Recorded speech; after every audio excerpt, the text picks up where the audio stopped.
కాదు, ప్రపంచవ్యాప్తంగా ఈరోజు గొప్ప గొప్పగా ధనికులు మాత్రమే అందుబాటులోకి వచ్చేటువంటి ఆవకాడో లాంటి ప్లాంటేషన్ కూడా అడవి బిడ్డలకు అందించి వాళ్లతో ఆ ప్లాంటేషన్ చేపించి అత్యధిక ఆదాయం వాళ్ళకు వచ్చేటట్టుగా చేయాలనేటువంటి ఆలోచన ఈ ప్రభుత్వం చేసింది. సంవత్సరాల తరబడి దాని పంట రావటానికి 1-2 సంవత్సరాలు పడితే ఆ 2 సంవత్సరాల మధ్య కాలంలో కూడా ఇంటర్ క్రాప్ వేసుకోవడానికి కావాల్సిన ఆర్థిక సహాయాన్ని అందించడమే కాదు, దానికి కావాల్సినటువంటి ప్లాంటేషన్ సీడ్ కూడా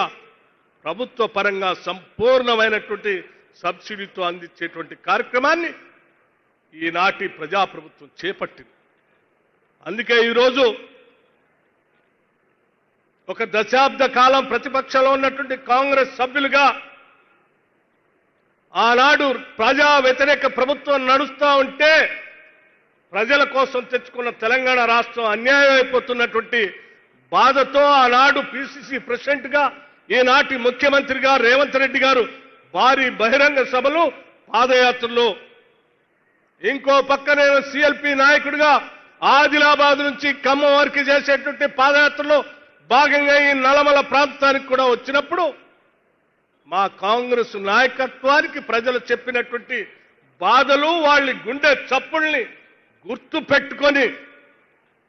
ఆ గుండె చప్పుళ్ళకి సమాధానం చెప్పడం కోసం